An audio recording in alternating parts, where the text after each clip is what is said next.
Thank you. It's a delight to be here. I very much appreciate your taking an hour of this bright and perfect afternoon in New York to spend it listening to an account of what may be the single darkest chapter in the history of the modern West.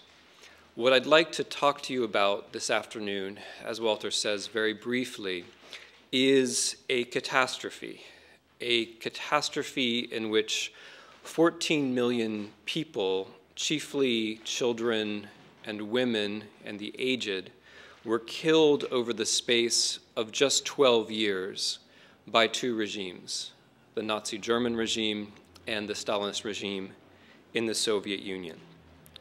This total figure of 14 million is in itself, I think, astonishing. It's a number which is too large to grasp, and I'll return to what that means and how we might try to grasp it.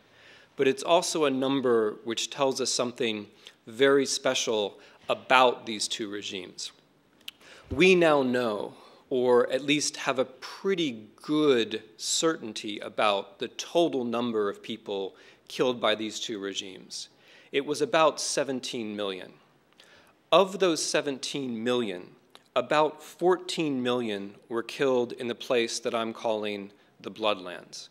That is to say, not so much Russia, not so much Germany, but the lands between Berlin and Moscow. The western rim of Russia, the Baltic states, Belarus, Ukraine, and most of Poland. So what this means is that of all the killing that took place, organized by both Hitler and Stalin, from the Atlantic to the Pacific, the tremendous majority of this mass murder was concentrated in this relatively small territory. This is the event that caught my attention. It strikes me that once we know these numbers, and we can localize these numbers in time, when we can locate them in a place, what we see is an event which has few comparisons in the history, really, of the world. The question would then be, why is there no history of this event? Why has no one seen it as an event? Why wasn't this book written before? I'd like to start by saying a few words about why I think that is. In the last 20 years, we've had a new opportunity to write such a history. The reason we've had this opportunity is that the Soviet Union collapsed in 1991. Archives in Eastern Europe began to open in 1989. This was very important. Obviously, this was very important in terms of understanding the history of the Soviet Union and communist Eastern Europe.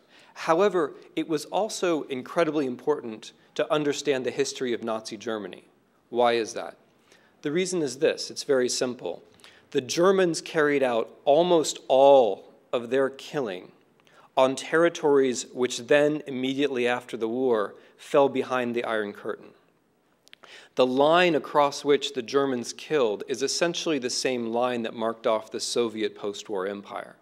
So if we wanted to have an idea of what Nazi German policy was in the Nazi Eastern Empire from 1939 to 1945, we have to have archives which concern those territories where the Germans did most of their killing.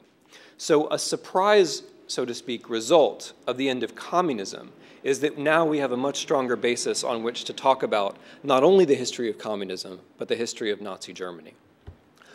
Why then hasn't this book been written by someone else in the last 20 years? Because believe me, this is not a book that I particularly wanted to write. Had someone else written it, I would have tipped my cap and said very good and moved on to some more pleasant subject.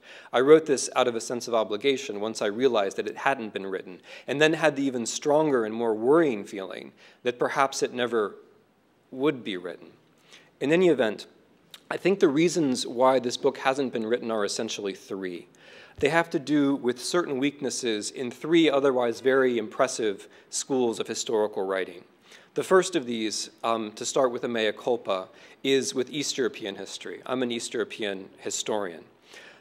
Although we've learned a tremendous amount about East European history in the last 20 years, what has happened is that almost all that we have learned in East European history, and here I mean the Estonians and the Croatians, the Ukrainians and the Poles, the Russians and the Hungarians, almost all of it has been framed within familiar national contexts. So these enormous tragedies that I'm discussing or will discuss can only be seen from a certain point of view. One can only catch part of it.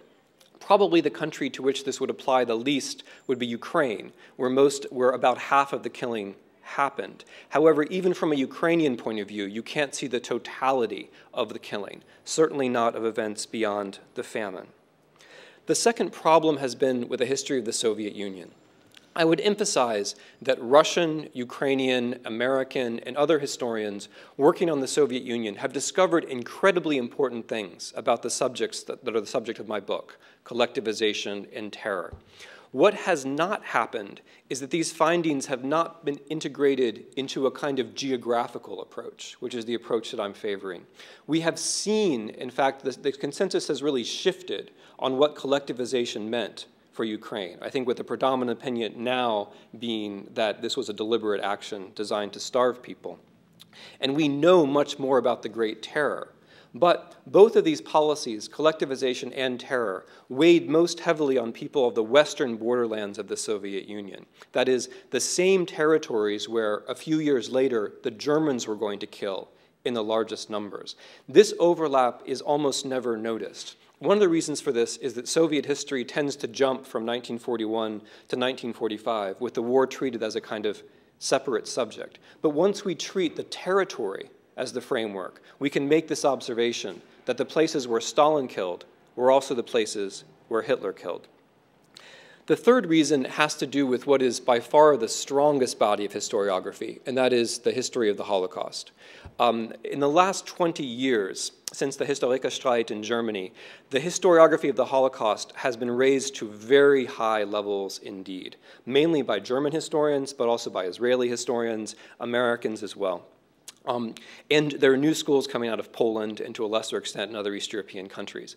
All of this has been tremendously important. However, there are some limitations to the history of the Holocaust as well. The first of these is language. Almost all of the Holocaust history that is read is based upon German sources and German sources alone, which can get you very far if what you're trying to do is understand German decision-making.